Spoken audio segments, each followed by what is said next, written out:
आइए आचार्य नंद किशोर जी, स्वागत है आपका। जी, आवाज आ रही है? जी, आपकी आवाज आ रही जी। जी, सबको सादर नमस्ते जी। नमस्ते जी, नमस्ते। आदरणीय आर्य शिक्षक लखनलाल आर्य जी और इस उपनिषद कथा के कथावाचक श्रीमान बहुदेव शास्त्री जी, प्रांतीय संचालक आर्य विद्यालय राजस्थान और सभी गणमान्य व्यक्तित्वों को मेरा सादर नमस्ते। कल भी मैं जुड़ना चाह रहा था लेकिन नेटवर्क की प्रॉब्लम से जुड़ नहीं पाया और अभी संदेश मिला तो तुरंत आपसे जुड़ रहा हूँ। और आदरणीय शिक्षक लखनलाल जी बहुत ही पुनीत कार्य कर रहे हैं और लगभग 2 वर्ष मुझे लगता है कि हो गए हैं लगातार। ये बहुत बड़ी साधना है, श्रृंखला है कि इतने सारे लोगों को जोड़ करके सबके विचारों से सबके विचारों से अवगत करा रहे हैं और शास्त्रीय परंपरा को बहुत आगे ले जा करके जन कल्याण का कार्य कर रहे हैं। मैं गुरुकुल परिवार की ओर से आपको साधुवाद देता हूं और निश्चित रूप से जीवन में शांति, आनंद और सुख की प्राप्ति के लिए जो ये श्रृंखला अभी 7 दिन की लगभग चलेगी, आदरणीय श्री भवदेव शास्त्री जी की। शोपेनहावर जर्मनी के बहुत बड़े विद्वान हुए हैं जिन्होंने उपनिषदों के अध्ययन करने के पश्चात उन्होंने कहा कि ये मुझे जीवित अर्थात जीते जी तो सुख दे ही रहे हैं, मृत्यु के पश्चात भी मुझे सुख प्रदान करेंगे। तो उपनिषदों का जो अमृत है वो हम सबको प्राप्त करना चाहिए। निश्चित रूप से हम सब अपने इस आर्ष परंपरा को जहाँ श्रीमान भवदेव जी के माध्यम से हम श्रवण कर रहे हैं, वहीं स्वयं भी इस परंपरा को निर्वहन करने का प्रयास करेंगे। बहुत बड़े आर्य समाज के विद्वान हुए हैं सत्यव्रत सिद्धांत अलंकार जी, जिन्होंने 11 उपनिषदों के भाष्य किए हैं। डॉक्टर सर्वपल्ली राधाकृष्ण जी ने उनकी उसकी भूमिका लिखी है। वो भी बहुत ही पठनीय उपनिषद है। हम अपने जीवन को उसकी सार गर्भिता को समझ करके और निश्चित रूप से अपना भी कल्याण कर पाएंगे और दूसरों का भी हम कल्याण कर पाएंगे, क्योंकि जो अपने कल्याण की कामना करता है वही दूसरों के कल्याण की कामना भी कर सकता है। आज की इस दौड़ धूप भरी जिंदगी के अंदर जहां हमें बहुत सारे परस्पर वैचारिक मत भिन्नता के कारण तनावों को झेलना पड़ता है, ऐसी अवस्था में उपनिषदों के सार को पढ़ करके न इह चेद वेदित सत्यमस्ति नो चेद वेदिहान महति विनष्टि, उपनिषदों के ये वचन है। यदि हमने इसी जन्म में अपने आप को जान लिया, समझ लिया, परमपिता परमात्मा से अपने लो लगा ली, तो निश्चित रूप से हमारा कल्याण है। और यदि इस आनंद सागर की ओर हम नहीं बढ़ते हैं, सुखों को प्राप्त करने के साधन हम नहीं करते हैं, तो महती विनष्टि, निश्चित रूप से बहुत बड़ा हमारा अकल्याण होगा।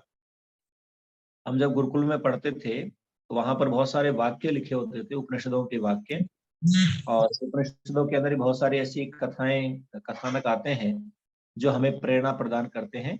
तो निश्चित रूप से ये पुनीत कार्य आदरणीय लखनलाल आर्य जी के द्वारा हो रहा है। हम बहुत गुरुकुल परिवार की ओर से आपका अभिनंदन करते हैं और इस श्रृंखला को आप मजबूती से इसी प्रकार से चलाते रहें।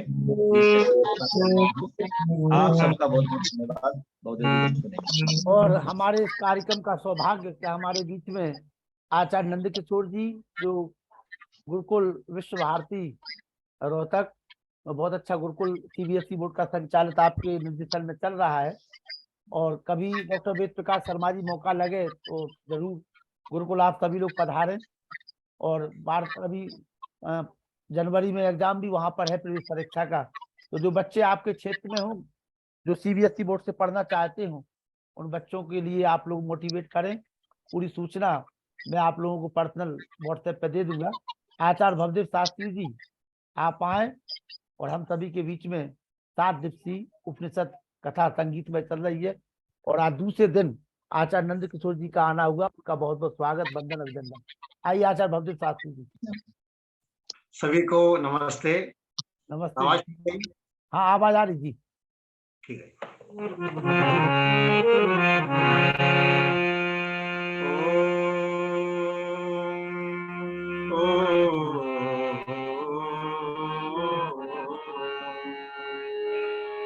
यो भूतं च भव्यं च सर्वं यस्याधि तिष्ठति स्वर्यस्य च केवलं तस्मै ज्येष्ठाय ब्रह्मणे नमः। विश्वानि देव सवितर्दुरितानि परासुव यद्भद्रं तन्नयासुव।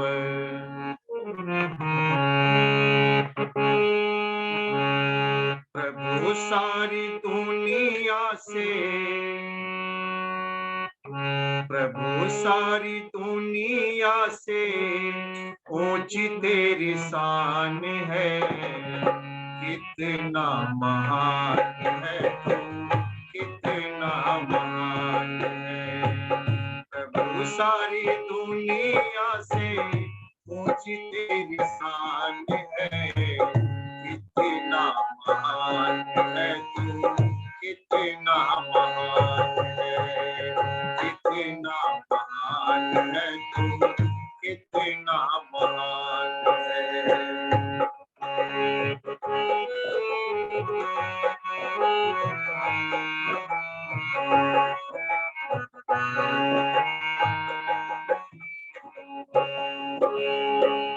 यहाँ वहाँ कोने कोने तू ही मशहूर है, यहाँ वहाँ कोने कोने तू ही मशहूर है। निकट से निकट और दूर से भी दूर है, निकट से निकट और दूर से भी दूर है, निकट से निकट और दूर से भी दूर है। तुझ में समाया हुआ सकल जहान है, तुझ में समाया हुआ सकल जहान है, कितना महान है तू, कितना महान है। प्रभु सारी दुनिया से ऊंची तेरी शान है, कितना महान है तू, कितना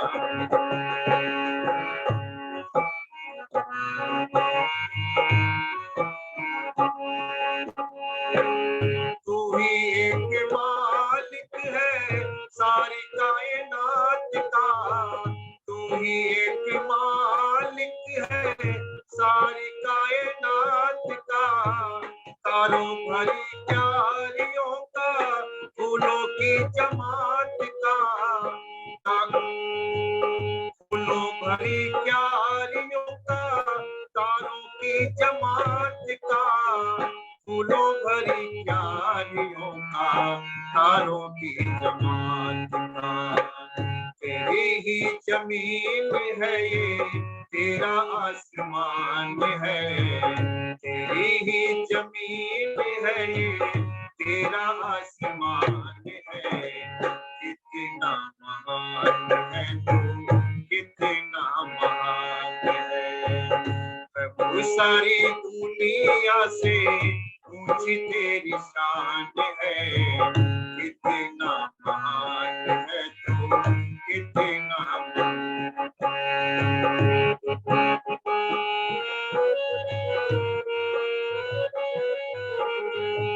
सबने जो रंग देखे सभी तेरे रंग हैं, सभी ने जो रंग देखे सभी तेरे रंग हैं।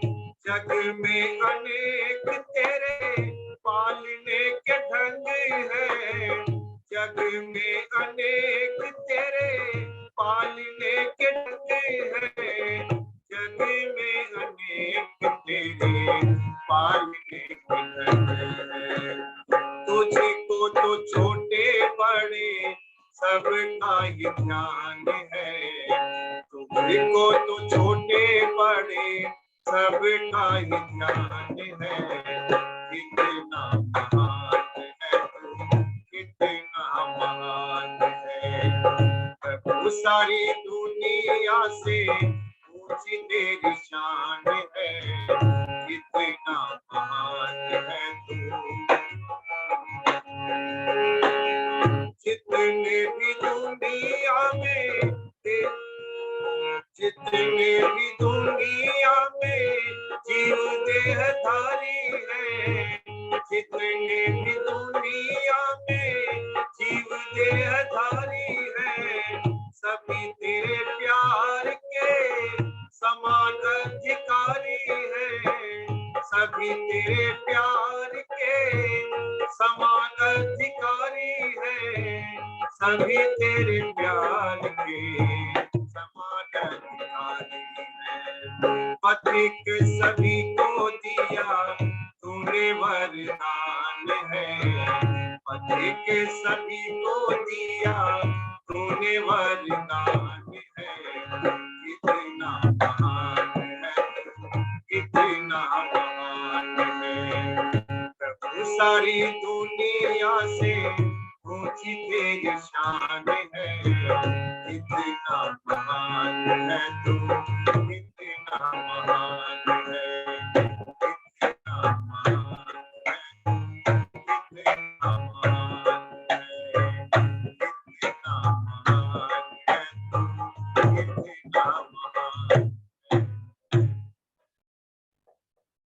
संगीतमय उपनिषद कथा के द्वितीय दिवस के अवसर पर उपस्थित आदरणीय आचार्य नंद किशोर जी, आर्य निदेशक, विश्व भारती गुरुकुल लाढ़ौत, रोहतक, हरियाणा, आदरणीय व्यासानंद जी शास्त्री, आदरणीय राजेश कुमार जी, डॉक्टर दिनेश शर्मा जी, आदरणीय माता दया जी आर्या, अन्य सभी प्रबुद्ध सम्मानित श्रोता बंधुओं, वंदनीय माताओं बहनों और आदरणीय हमारे श्री लखनलाल जी आर्य।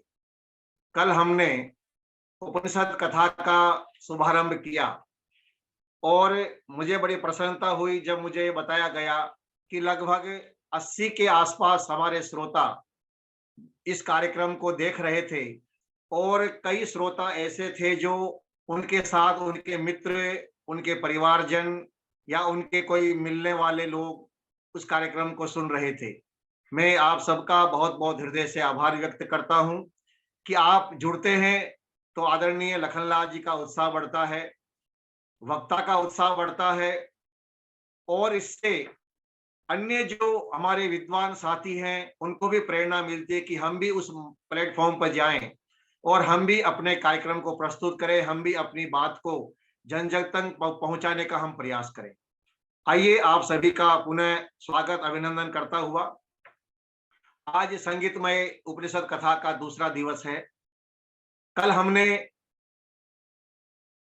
2-3 व्याख्यानों के आधार पर जो आख्यान हमने आपके सामने प्रस्तुत किए उनके आधार पर हमने कथा को आरंभ किया था।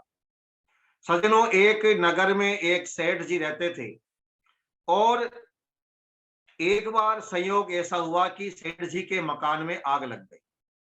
जब सेठ जी के मकान में आग लग गई, क्या हुआ? एक मिनट देखना, वो चलो लाइट जलो, मोबाइल जला लो। एक मिनट, लाइट चली गई, एक मिनट देखता हूँ। इन्वर्टर है लेकिन, अरे वो इन्वर्टर ऑन करना पड़ेगा। लखनलाल जी एक आता हूँ मैं ना, इन्वर्टर ऑन कर लेता हूँ थोड़ा सा।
हाँ भजनलाल जी, भजनलाल विश्वकर्मा, हाँ जी, हाँ जी।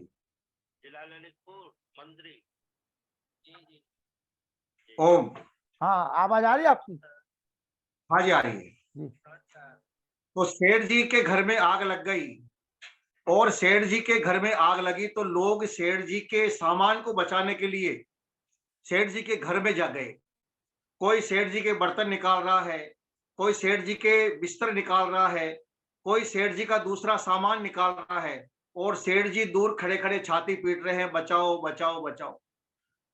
लोगों ने सेठ जी की तरफ ध्यान नहीं दिया और सेठ जी का सारा सामान निकाल करके बाहर रख दिया। लोगों ने कहा, सेठ जी आप रो क्यों रहे हो, हमने आपका सारा सामान बचा लिया है। तो सेठ जी ने कहा, तुमने मेरा सामान तो बचा लिया, लेकिन अरे मेरा इकलौता बेटा, छोटा सा ही था वो, 1 साल का बेटा, वो ऊपर माले पर सो रहा था, और मैं कह रहा था उसको बचाओ उसको बचाओ। तुम्हारे में से किसी का ध्यान उसकी तरफ नहीं गया, और तुम इस सामान को बचाने में जो है लग गए। अभी सामान का मैं क्या करूंगा जब मेरा इकलौता बेटा ही मेरा नहीं रहेगा। सज्जनों, आज आप और हम सभी इसी काम में लगे हुए हैं। हम केवल भौतिक संसाधनों को बचाने में लगे हुए हैं। कल जब हमने आपके सामने नचिकेता और आचार्य यम का उदाहरण आपके सामने प्रस्तुत किया, कठोपनिषद के ऋषि कहते हैं, न सांप्राय प्रतिभाति बालम प्रमादंत्यम वित्त मोहे न मूढ़म अयम लोको नास्ति पर इति माने पुनर्पुनः वसम आपद्यते। कहते हैं कि जो ब्रह्म विद्या है, ये जो आध्यात्मिक ज्ञान है, ये कुछ लोगों को बुरा लगता है। इनको बुरा लगता है? कहते हैं जो लोग वित्त मोहे न मूढ़म, जो लोग धन के मोह में फंसे हुए हैं, उनको ये ब्रह्म विद्या अच्छी नहीं लगती। दूसरा है जो प्रमादंतम, जो व्यक्ति आलसी है, उसको भी ये ब्रह्म विद्या अच्छी नहीं लगती है। और फिर कहा प्रतिभाति बालम, जो बाल बुद्धि के लोग हैं, जो अज्ञानी हैं, उनको भी ये ब्रह्म विद्या अच्छी नहीं लगती है। न सांप्राय प्रतिभाति, जो सांप्राय का अर्थ होता है जो मोक्ष का ज्ञान है, ईश्वर का ज्ञान है, ब्रह्म विद्या का ज्ञान है, ये ज्ञान जो अज्ञानी पुरुष होता है, बाल बुद्धि वाला पुरुष होता है, उसको भी ये अच्छा नहीं लगता है। और जो आलसी प्रवृत्ति का व्यक्ति होता है, उसको भी ये ज्ञान अच्छा नहीं लगता है। और जो वित्त मोह में, धन के मोह में फंसा हुआ है, उसको भी ये ज्ञान अच्छा नहीं लगता है। और वो क्या सोचते हैं?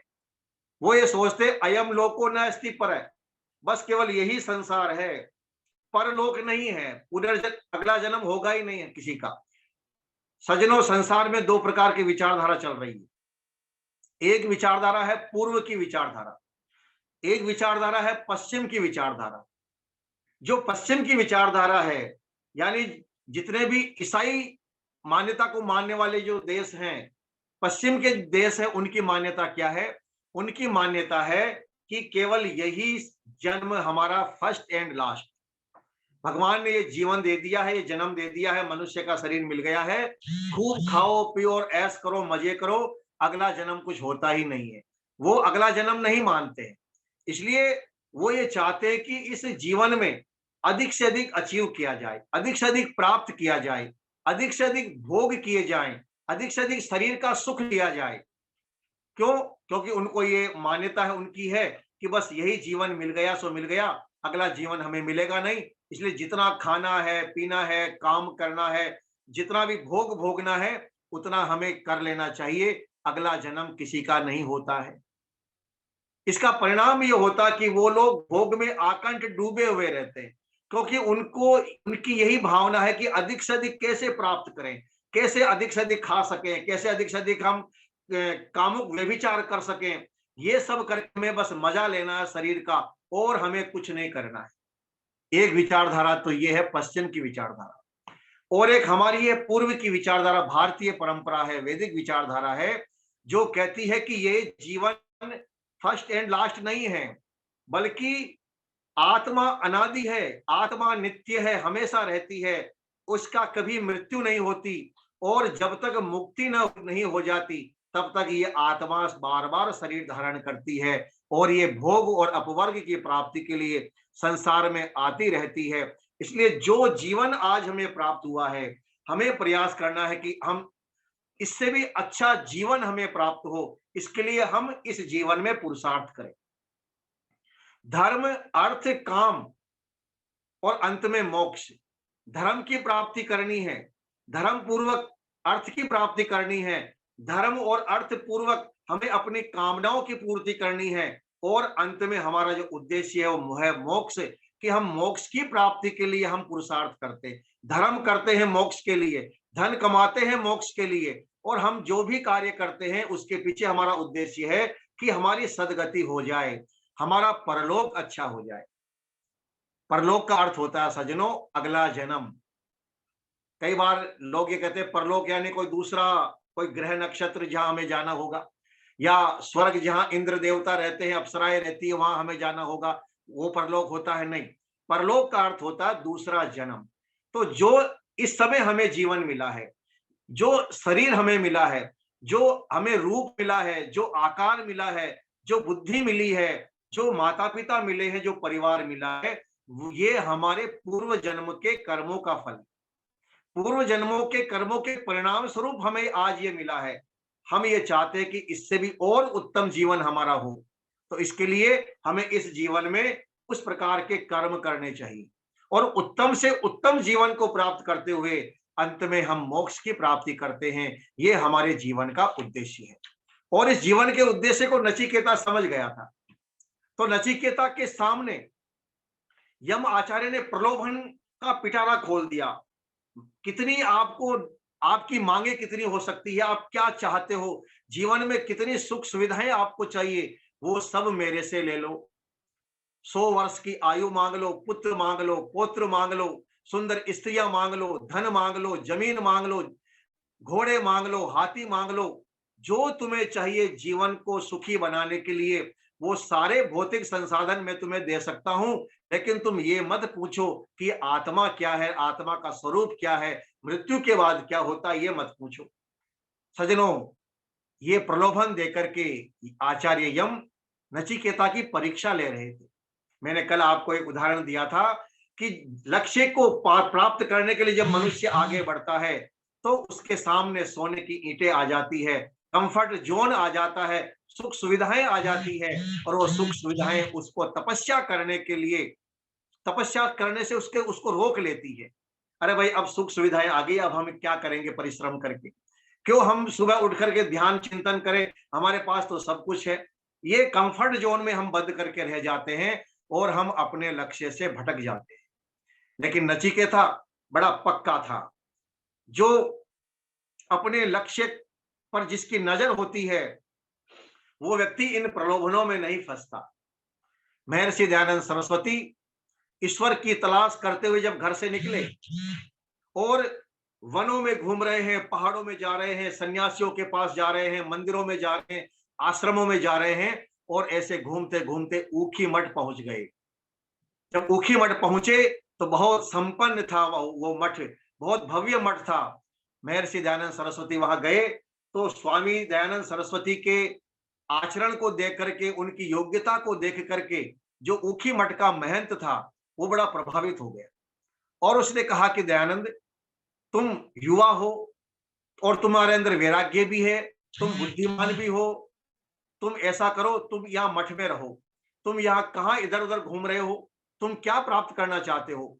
उसने कहा स्वामी जी, स्वामी दयानंद जी ने कहा महाराज, मैं तो ईश्वर की प्राप्ति के लिए घर से निकला हूं। बोले छोड़ो ईश्वर की प्राप्ति, ये ऊखी मठ है, इस ऊखी मठ के तुम महंत बन जाना, और इस ऊखी मठ की सारी संपत्ति आपकी हो जाएगी, आराम से यहाँ रहना, मठाधीश बन करके सब लोग आपका सम्मान करेंगे, सब जगह आपकी जय जयकार होगी। तो स्वामी दयानंद ने कहा महाराज, जितनी धन संपत्ति आपके ऊखी मठ की है, इससे कई गुना ज्यादा, इससे अधिक तो मेरे पिताजी की संपत्ति थी। मैंने अपने पिताजी की संपत्ति को त्याग दिया ईश्वर की प्राप्ति के लिए, तो ये आपका ऊखी मठ तो क्या है। छोड़ करके चले गए। प्रचार करते हुए उदयपुर पहुंच गए। उदयपुर के राणा ने कहा स्वामी जी महाराज, आप इस एकलिंग की जो गद्दी है उसके आप मठाधीश बन जाइए, उस गद्दी के आप महंत बन जाइए, आप गुरु बन जाइए, हम सभी आपके शिष्य बन करके आपकी सेवा करेंगे महाराज, ये सारी धन संपत्ति दौलत आपकी हो जाएगी, लेकिन आप वेद का प्रचार करना बंद कर दीजिए। जो आप सत्य बोलते हैं ये सत्य बोलना बंद कर दीजिए, बस यहाँ रहिए आराम से, ये सारा धन संपत्ति आपकी हो जाएगी, सारा राज्य भी आपका हो जाएगा। तो स्वामी दयानंद सरस्वती ने कहा कि महाराज, मैं आपके इस राज्य को एक दौड़ में पार कर सकता हूं, लेकिन मुझे ये बताइए, क्या इस ईश्वर के राज्य को मैं जन्मों जन्मों तक भी दौड़ूं तो क्या पार कर सकता हूं? अरे मैं ईश्वर की मानूं या आपकी मानूं? सज्जनों, प्रलोभन यदि जीवन में आ जाते हैं, व्यक्ति सत्य तक नहीं पहुंच पाता है। कल मैंने आपको यही कहा था कि आपका उद्देश्य होना चाहिए सत्य धर्म को जानना। सत्य को जानने का उद्देश्य जब हम बना लेते हैं तो हम किसी से बंधते नहीं हैं, हम स्वतंत्र हो जाते हैं। स्वतंत्र हमारा विचार, स्वतंत्र हमारा चिंतन हो जाता है। नचिकेता को प्रलोभन दिए तो नचिकेता ने उन प्रलोभनों में, इन भौतिक संसाधनों में 5 कमियां निकाल दी। 5 कमियां। पहली कमी, 3 कमियों पर हमने कल चर्चा की आपसे। कहा स्व अभाव है कि ये महाराज ये आज है लेकिन कल नहीं होगा, एक न एक दिन ये संपत्ति नष्ट हो जाएगी, क्योंकि जो बनता है वो बिगड़ता है। दूसरा कहा सर्वेंद्रियाणाम जरयंती तेज, हमारी जो इंद्रियां हैं ये कितना भोग करेंगे हम। भोग करते करते एक समय ऐसा आ जाएगा जब ये इंद्रियां कमजोर हो जाएगी, आंखों से दिखना कम हो जाएगा, सुनना कम हो जाएगा, बोलना कम हो जाएगा, शरीर लड़खड़ाने लग जाएगा, इंद्रियों का तेज क्षीण हो जाएगा, शक्ति क्षीण हो जाएगी। आपके इस भौतिक साधनों से दूसरा नुकसान। तीसरा नुकसान है अपि सर्वम जीवितम अल्पमेव, और जीवन भी हमारा बहुत थोड़ा सा है।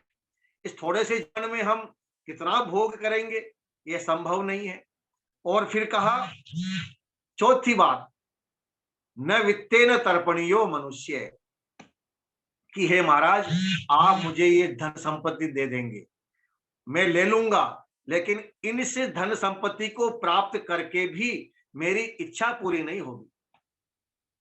न वित्तेन तर्पणीयो मनुष्य, कोई भी मनुष्य ऐसा नहीं है जो धन प्राप्त करके तृप्त हो जाए।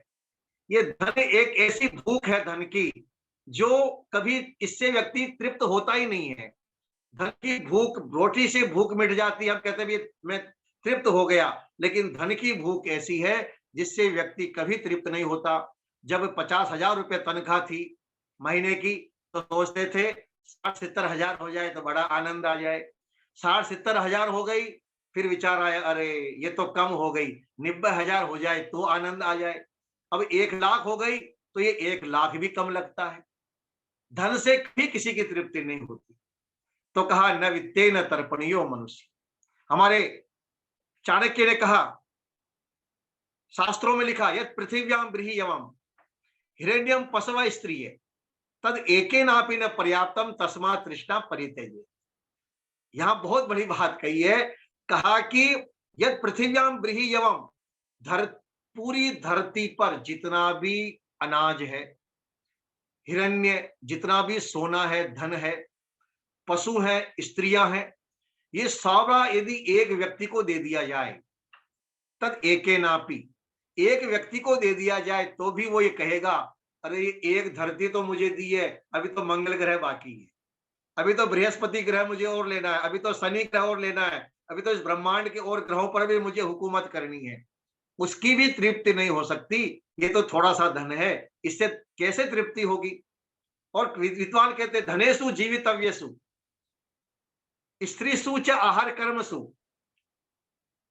अतृप्ता प्राणिना याता याशंति यान्ति च, कि आज तक ऐसा कोई व्यक्ति नहीं हुआ है जो इस धन को प्राप्त करके तृप्त हो गया हो। कहते हैं धनेसु, धन में, स्त्री में या स्त्री पुरुष में, और आहार में आज तक कोई भी व्यक्ति तृप्त नहीं हुआ। हर व्यक्ति भूखा ही रहता है। जो गए हैं वो भी भूखे गए हैं, जो है वो भी भूखे हैं, और जो आएंगे वो भी भूखे ही रहेंगे। यानी धन से, इस संपत्ति से कभी भी मनुष्य की तृप्ति नहीं होती। इस बात को नचिकेता ने यमाचार्य से कहा कि महाराज आप जो मुझे ये धन दे रहे हैं, धन ले तो लूंगा मैं, लेकिन मेरी इच्छा इनसे पूरी नहीं होगी, फिर मुझे और चाहिए कि ही मैं कामना करता रहूंगा। क्योंकि भोग के साधनों से कभी मनुष्य तृप्त नहीं होता। और फिर कहा, अगला कहा कि महाराज ये चौथी बात मैंने आपको बता दी, इसमें कमी ये है, और फिर पांचवी बात है जीविष्यामो यावत इसी शशित्वम, और जब तक आप चाहेंगे तब तक हमारा जीवन है। यानी मृत्यु, ईश्वर जब मृत्यु आ जाएगी हमारी, तो ये सारा भौतिक संसाधन हमसे छूट जाएगा।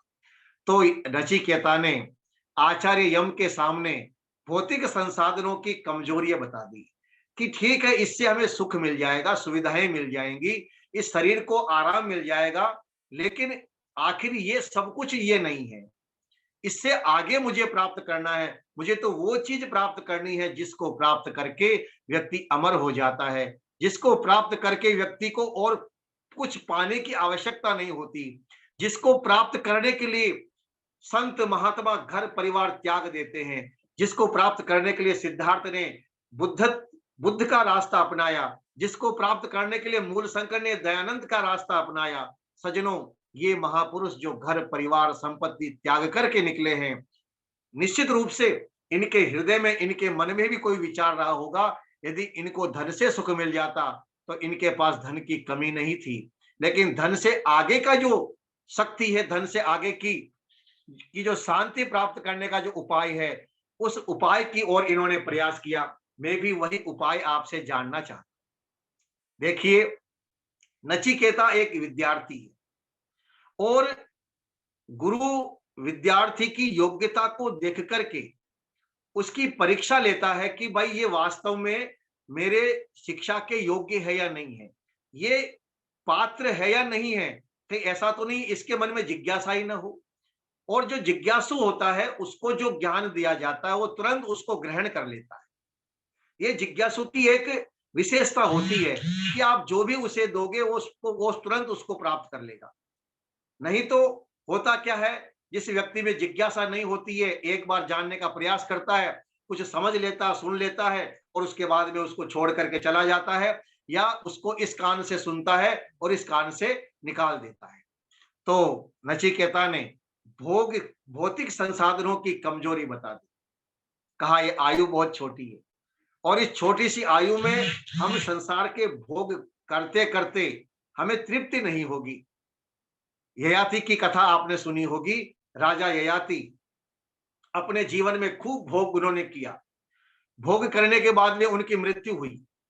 जब मरकर के वो गए यम के पास में, तो उन्होंने कहा महाराज मेरी अभी भोगों से तृप्ति नहीं हुई है, मैं और भोग भोगना चाहता हूं।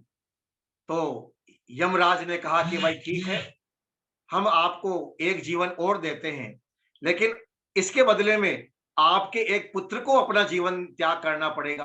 आपके 10 पुत्र हैं, 10 में से कोई भी एक पुत्र जो आपको अपनी आयु दे देगा, वो आयु आप प्राप्त कर लें और आप इच्छित भोगों को भोगने के बाद में फिर आपकी मृत्यु हो जाएगी। बोले महाराज एक जीवन और दे दीजिए, इस जीवन से अभी मेरी भोगों से तृप्ति नहीं हुई।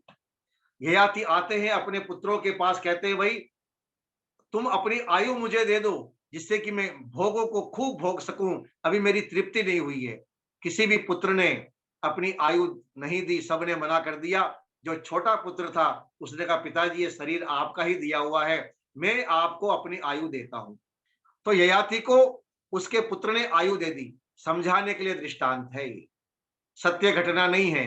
इस आप किसी की आयु ले लेंगे तो हमारी आयु बढ़ जाएगी, या मरने के बाद व्यक्ति दोबारा से पृथ्वी पर आ जाएगा। तो ययाति के पुत्र ने अपनी आयु दे दी अपने पिता को।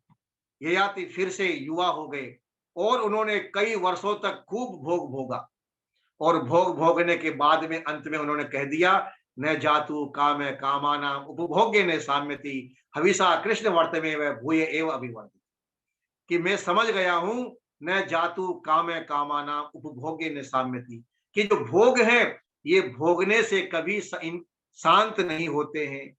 जैसे आग में घी डालते रहो तो कभी आग शांत नहीं होगी। इसी प्रकार से भोग के साधनों को जितना हम भोगते जाएंगे उतना ही ये भोग की इच्छा और प्रबल होती जाएगी, बढ़ती जाएगी।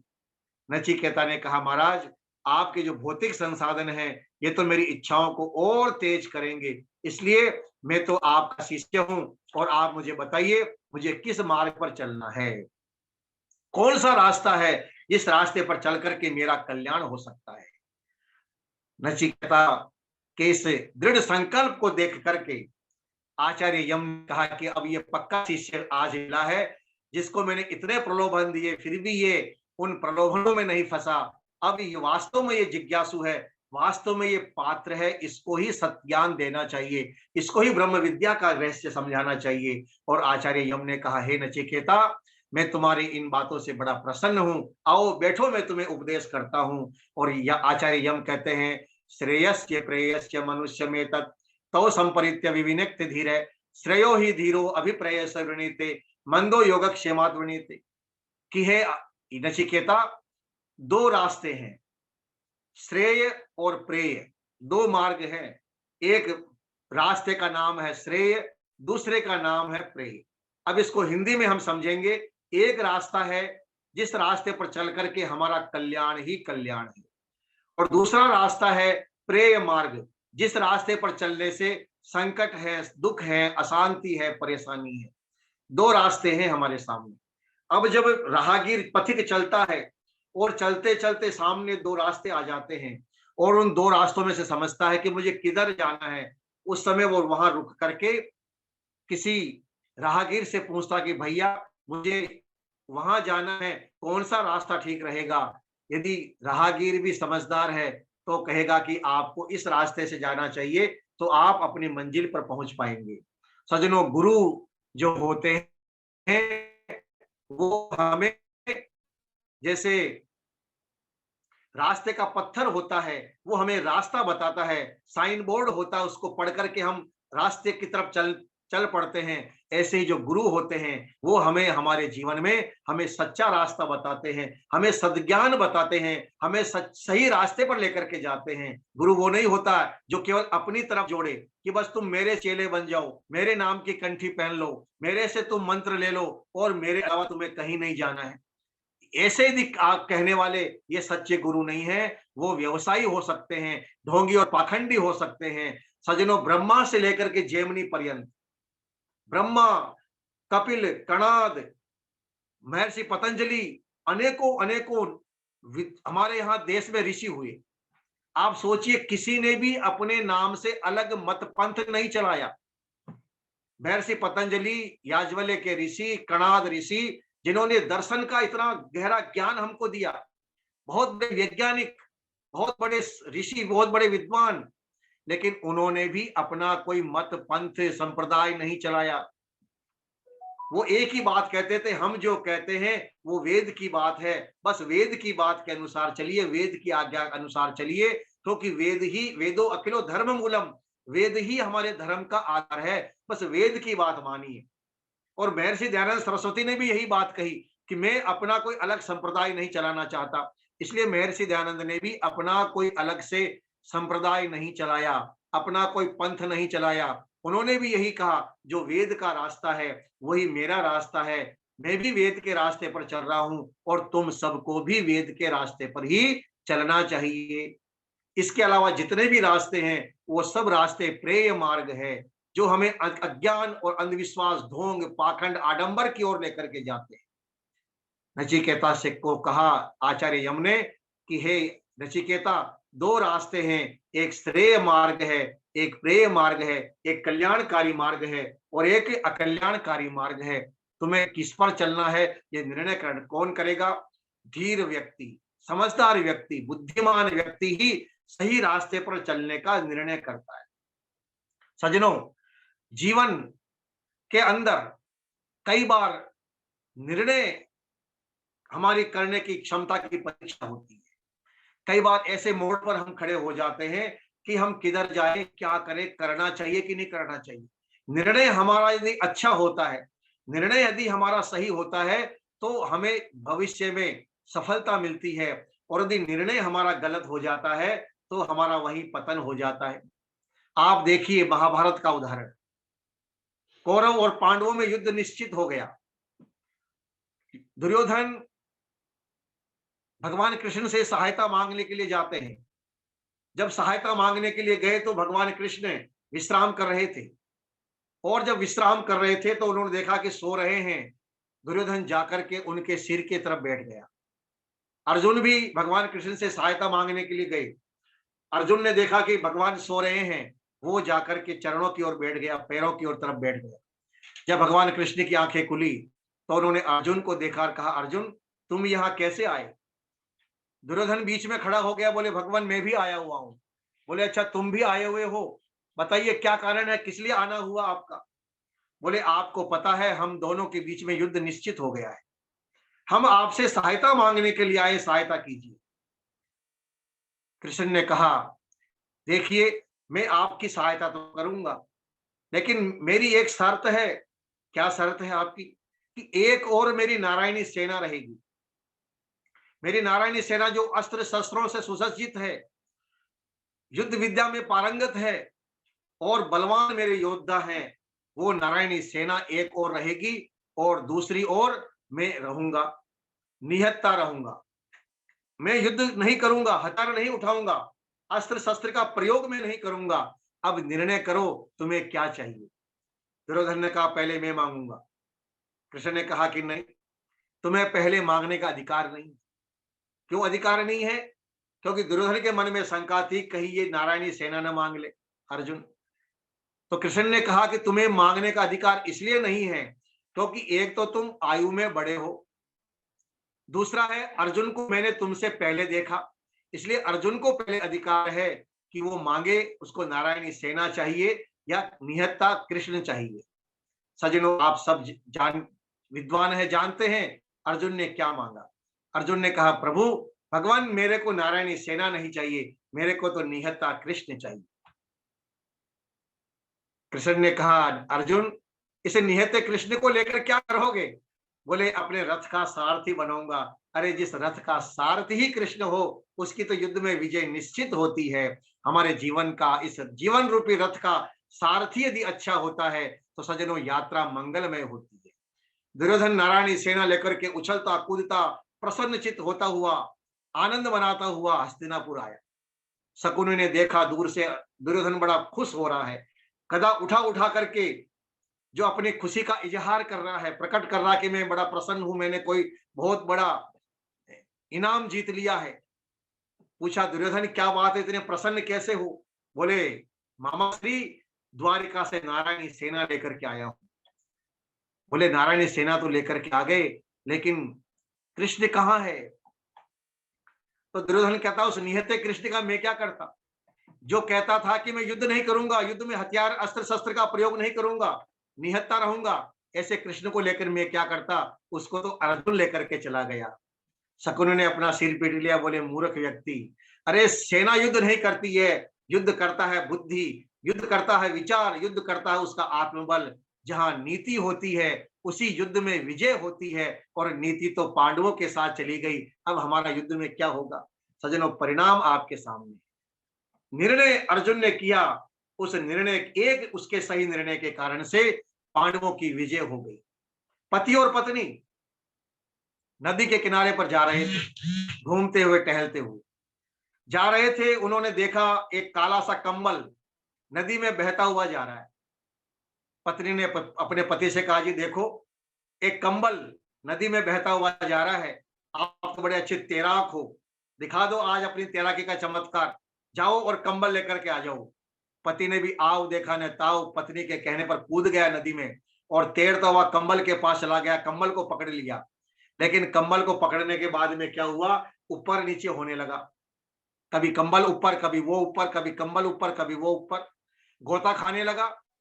पत्नी ने कहा क्या कर रहे हो, जल्दी से बाहर आ जाओ, इस कंबल को लेकर के आओ जल्दी से बाहर। पति ने इशारा किया नहीं ला सकता। बोले क्यों नहीं ला सकते? बोले मैंने कंबल को पकड़ा लेकिन अब कंबल को छोड़ नहीं रहा है, कंबल ने ही मुझे पकड़ लिया है, अब मैं नदी से बाहर नहीं आ सकता, मेरी मृत्यु निश्चित है। क्यों निश्चित है? क्योंकि वो कंबल नहीं था, वो एक भालू था, रीछ था, जो नदी में तैरता हुआ जा रहा था। कंबल समझ करके नदी में छलांग लगा दी और छलांग लगाने के बाद उस रीछ ने, भालू ने ही उसको पकड़ लिया।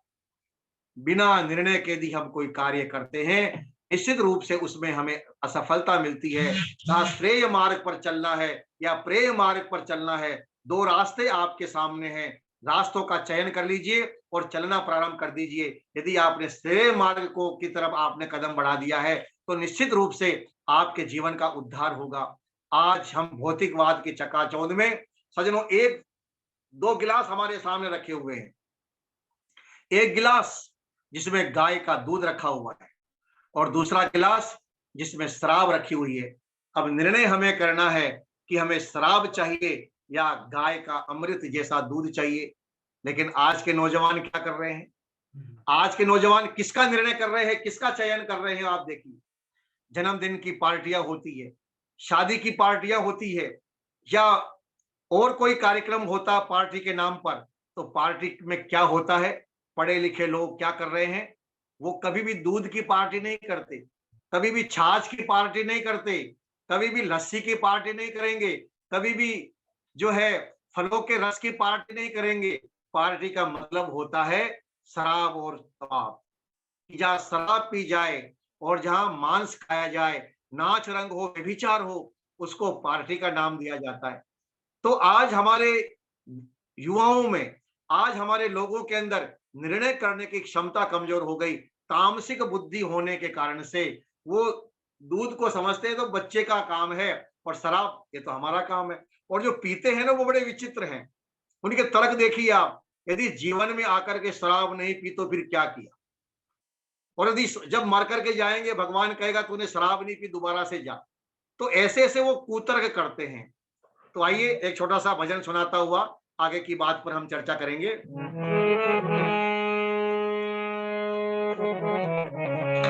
आज का नौजवान प्रेम मार्ग की ओर चल रहा है। अज्ञान, अंधकार, अंधविश्वास, ढोंग, पाखंड और व्यसन की ओर बढ़ रहा है और इसका परिणाम ये हो रहा है, उसका विनाश हो रहा है। इसलिए हमें कल्याणकारी मार्ग पर चलना है।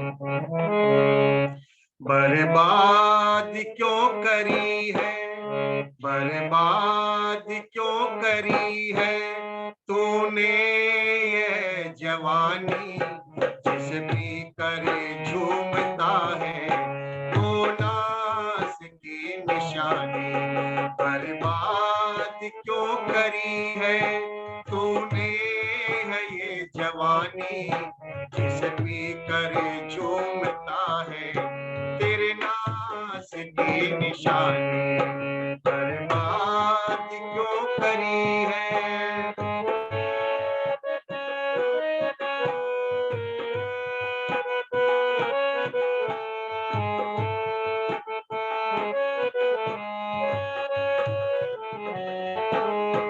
फिरता है क्यों आवारा, फिरता है क्यों आवारा, गलियों में मारा मारा, आती न ये जवानी जिंदगी में फिर दोबारा। फिरता है क्यों आवारा, गलियों में मारा मारा, आती नहीं जवानी जिंदगी में फिर दोबारा। जीवन है ये जवानी, जीवन है ये जवानी, है ओस जैसा पानी, जिस भी कर झूमता है तेरे नास की निशानी। बर्बाद क्यों करी है तूने ये जवानी, जिस भी कर झूमता है तेरे नास की निशानी।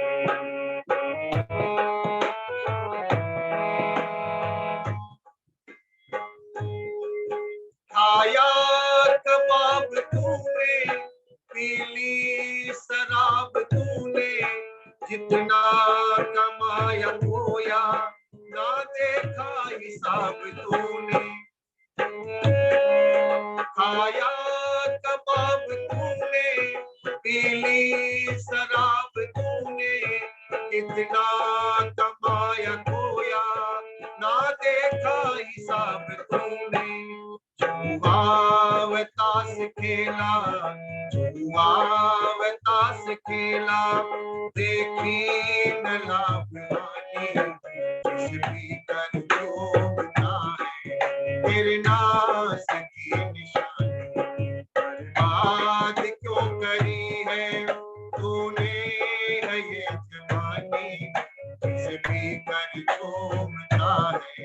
तेरे नाम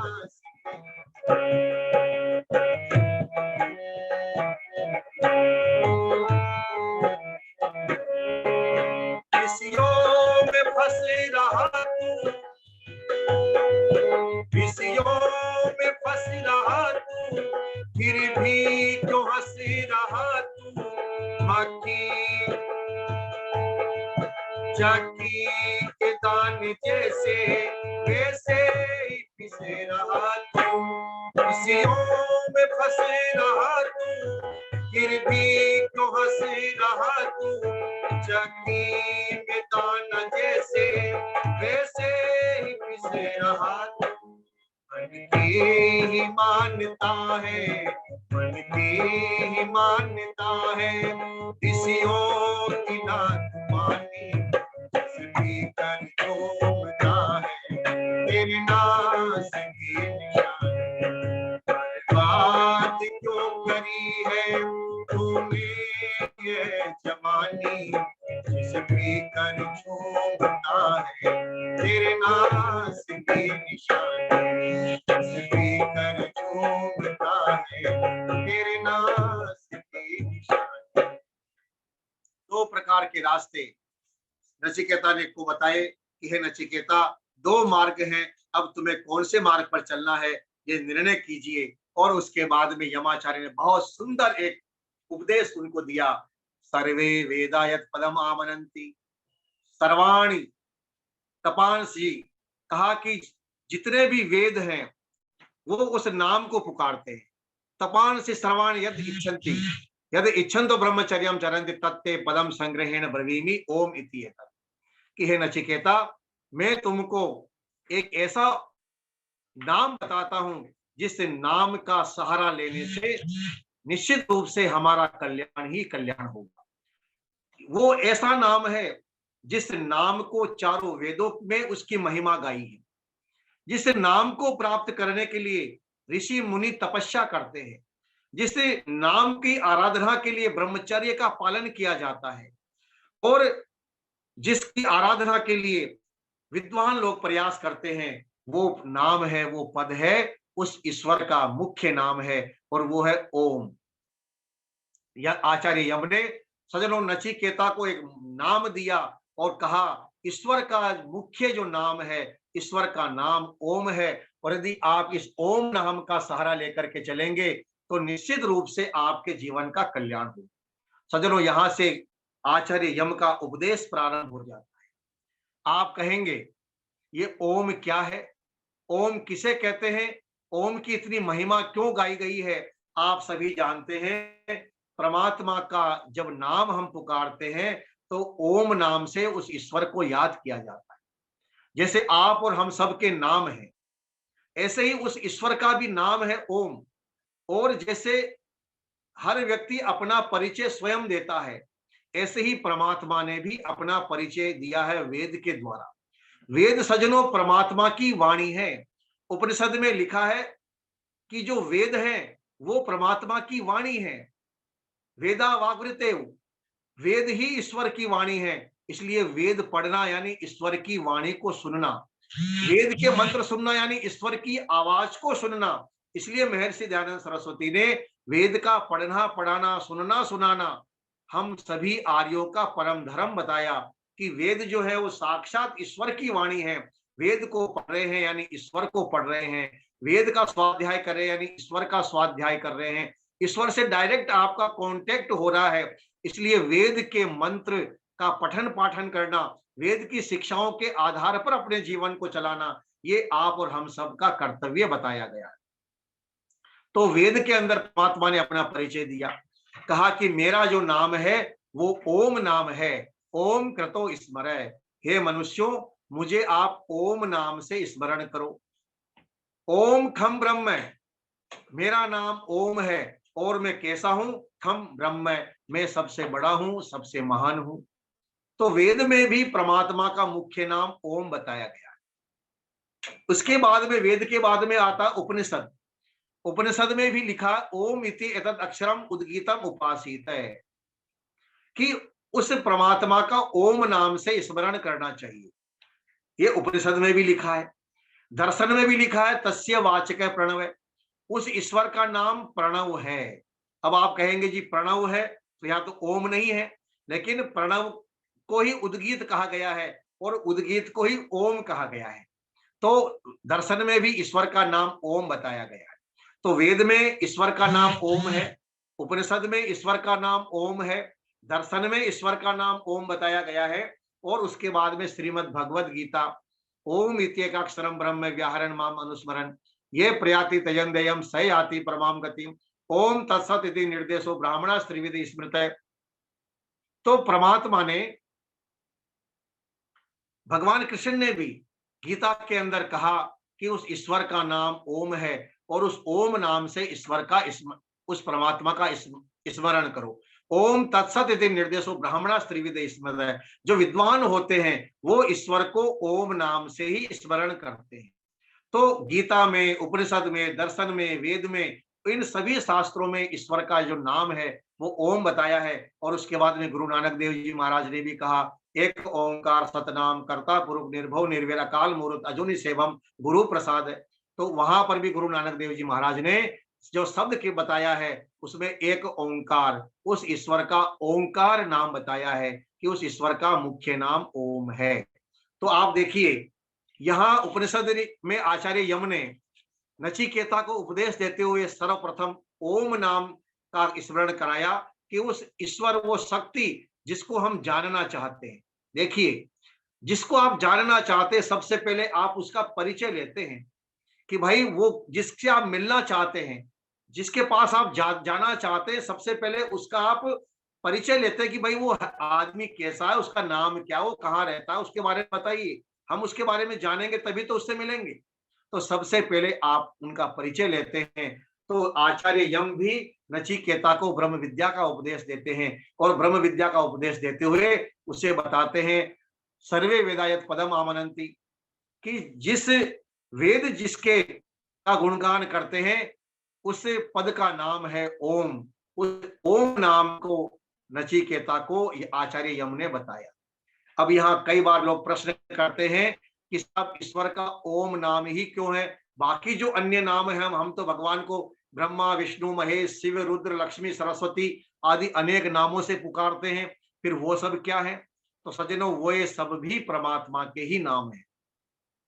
जैसे आप और के हमारे एक मुख्य नाम होता है, लेकिन आपके हमारे अनेक नाम होते हैं। हमारे रिश्तों के आधार पर काका मामा चाचा ताऊ पिता पुत्र अनेक नाम हमारे होते हैं। हमारा व्यवसाय है तो हम अध्यापक हैं, वकील हैं, डॉक्टर हैं, हमारे व्यवसाय के आधार पर अनेक नाम होते हैं। ऐसे ही परमात्मा के भी अनंत गुण हैं। उन गुणों के आधार पर परमात्मा के अनंत नाम हैं। वो सबसे बड़ा है इसलिए उसे ब्रह्मा कहा जाता है। वो सर्वव्यापक है इसलिए उसे विष्णु कहा जाता है।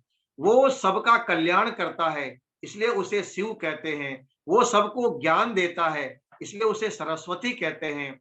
वो दुष्टों को दंड देता है इसलिए उसे रुद्र कहा जाता है। वो सबका साथी है इसलिए उसे बंधु कहते हैं। वो सबका पालन पोषण करता है इसलिए उसे पिता कहते हैं। तो परमात्मा को आप ब्रह्मा कहो, विष्णु कहो, रुद्र कहो, शिव कहो, अनंत अनंत अनंत नाम परमात्मा के हैं। अनेक अलग अलग गुण हैं, लेकिन जो ईश्वर का मुख्य नाम है वो ओम ही है। अब यहाँ एक सवाल और मन में पैदा होता है कि आखिर ओम नाम ही क्यों रखा? ब्रह्मा ही रख देते, विष्णु ही रख देते, और कुछ रख देते, ओम नाम क्यों रखा? तो आइए इसका जवाब भी जानने का हम प्रयास करते हैं। परमात्मा का जो जैसे ब्रह्मा नाम है, तो ब्रह्मा नाम का एक ही अर्थ होता है, सबसे महान, सबसे बड़ा। विष्णु शब्द का एक ही अर्थ है, सर्वव्यापक। वेवेष्टि व्यापनोति चराचरम जगत। जो सर्वव्यापक है उसे विष्णु कहते हैं। जो सबका कल्याण करता है वो शिव है, उसका एक ही अर्थ है। तो जो परमात्मा के अलग अलग नाम हैं, तो किसी नाम का एक अर्थ निकलेगा, किसी के दो अर्थ निकलेंगे, किसी के तीन अर्थ निकलेंगे। लेकिन जो ओम शब्द है, इस ओम शब्द के सज्जनों सबसे ज्यादा अर्थ होते हैं। संस्कृत भाषा में जो ओम शब्द बना है वो बना है अवरक्षणे धातु से, और अवरक्षणे धातु के 19 अर्थ होते हैं। अवरक्षण गति, कांति, तृप्ति, दीप्ति, अवगम, प्रवेश, श्रवण, स्वाम्यर्थ, याचन, क्रिया, इच्छा, अवाप्ति, आलिंगन, हिंसा, दान, भाग, वृद्धि। इस प्रकार से इस अवरक्षण धातु के 19 अर्थ जो है संस्कृत के धातु पाठ में बताए हैं। तो आप देखिए कि ओम शब्द के सबसे ज्यादा अर्थ होते हैं और परमात्मा की जितनी विशेषताएं हैं, जितने परमात्मा के गुण हैं, वो सारे के सारे गुण इस ओम शब्द में आ जाते हैं। परमात्मा इस संसार को में गति देता है, इसलिए वो गति करना, ये उसका एक अर्थ हो गया। इस सारे संसार को दीप्ति दे रहा है तो कांति, इसे संसार को ज्ञान देता है तो अवगम, परमात्मा संसार के कण कण में समाया हुआ है तो प्रवेश। इस प्रकार से 19 अर्थ जो इस धातु के निकलते हैं, हम एक एक शब्द पर विचार करेंगे तो आपको पता चल जाएगा कि परमात्मा की कितनी बड़ी विशेषता है, परमात्मा का कितना बड़ा गुण है। क्योंकि लेकिन समय की अपनी एक सीमा है।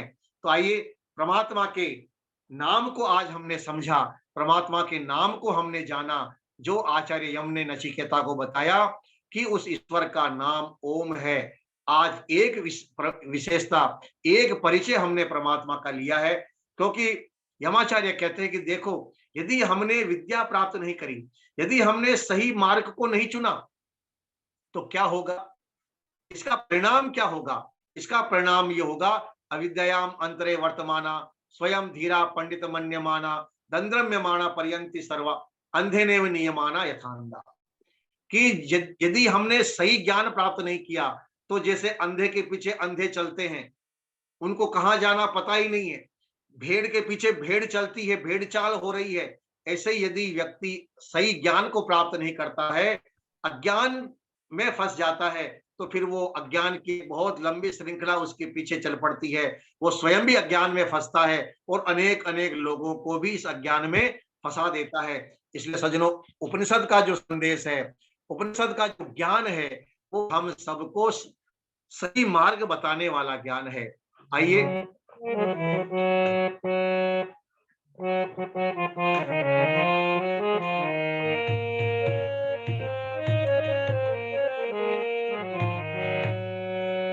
ओम जपो मेरे भाई,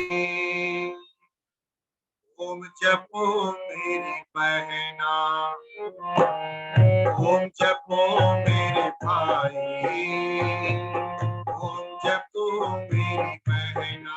बोलिए आप भी, ओम जपो मेरे भाई, ओम जपो मेरी बहना।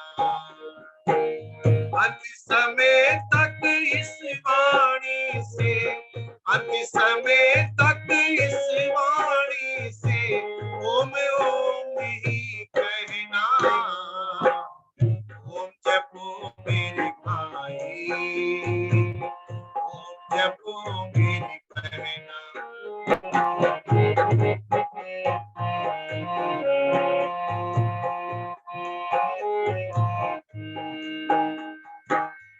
ओम जपे से मन के कलमश हट जाते हैं, ओम जपे से मन के कलमश हट जाते हैं, ओम जपे से सारे बंधन छट जाते हैं, ओम जपे से सारे बंधन खुल जाते हैं।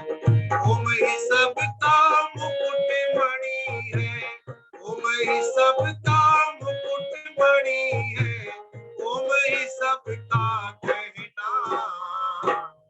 ओम जपो मेरे भाई, ओम जपो मेरी बहना, ओम जपो मेरे भाई, ओम जपो मेरी बहना।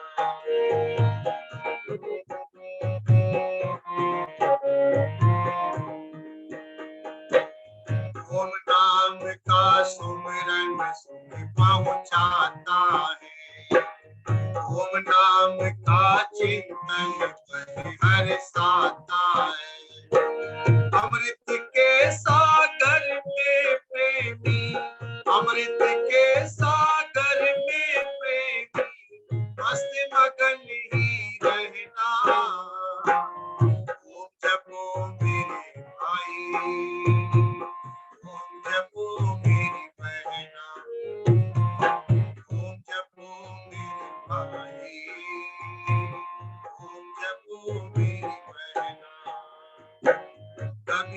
कभी जीवन में सुख भी मिलता है, कभी कभी जीवन में सुख भी मिलता है, सुख छिन जाता है तो दुख भी मिलता है, सुख छिन जाता है तो दुख भी मिलता है। ईश्वर का वरदान समझकर, ईश्वर का वरदान समझकर खुशी खुशी सब सहना। ओम जपो मेरे भाई, ओम जपो मेरी बहना, ओम जपो मेरे भाई, ओम जपो मेरी बहना। अंत समय तक इस वाणी से ओम ओमी कहना। ओम जपो मेरे भाई, ओम जपो मेरी बहना, जपो मेरे भाई, ओम जपो मेरी बहना। आचार्य यम ने आज नचिकेता को ओम का उपदेश दिया कि हे नचिकेता, तुम अपने जीवन में ओम नाम को धारण करो। ईश्वर का जो नाम ओम है, ब्रह्म का जो नाम ओम है, मुख्य नाम ओम है, इसको आज आप समझने का प्रयास करें। कल आगे की और हम उपनिषद की हम चर्चा आपके सामने करेंगे। कठोपनिषद भी बीच बीच में हम आपके सामने सुनाते जाएंगे, लेकिन जो दूसरे उपनिषदों में, छांदोग्य उपनिषद में, ऐत्रेय उपनिषद में, तैत्रेय उपनिषद में जो बहुत सुंदर सुंदर आख्यान है, उनको भी हम कल आपके सामने लेकर के आएंगे और उन पर भी जो है हम चर्चा आपके सामने करेंगे। बहुत ही प्यारा सा विषय कल हमारा रहेगा। तो आप सभी लगभग 80-85 के लगभग आज श्रोता जुड़े हैं, लगभग 75 जुड़े हुए हैं। आप सभी का बहुत बहुत आभार है, धन्यवाद है। 88-89 हुए थे, 88-89 से ऊपर थे जी। जी जी जी। और ये सब जो प्रभाव है, आचार्य संजीव रूप जी भी जुड़े हैं इनका, और हमारे आचार्य नंद किशोर जी जो गुरुकुल विश्व भारती रोहतक के डायरेक्टर हैं। और मैं आप सभी को बता दूं, सभी श्रोताओं को, कि आचार्य भवदेव शास्त्री जी से अगर किसी ने हमें मिलाया है, किसी ने हमें इस हीरे के बारे में बताया है, तो वो जौहरी है आचार्य नंद किशोर आर जी। पहली बार आपने हमसे कहा, लखन जी अगर कुछ काम करना है तो आप आचार्य भवदेव शास्त्री जी को अपने मेहरोनी बुलाइए, तो वो बहुत ही अच्छा कार्य करेंगे। और निश्चित रूप से जब से आचार्य नंद किशोर जी ने आपसे हमें मिलवाया, मेहरोनी में हमने आपको बुलाया, तब से ये वैदिक धर्म की यात्रा हमारे आज पूरे विश्व में अपने कीर्तिमान स्थापित कर रही है। तो मैं पुनः आचार्य नंद किशोर जी का आभार व्यक्त करता हूँ। और हाकम सिंह जी को निवेदन करूंगा कि 2 शब्द। हाकम सिंह जी। जी नमस्ते जी। जी नमस्ते जी। नमस्ते जी। सभी सम्मानित आर्य बंधुओं को सादर नमस्ते।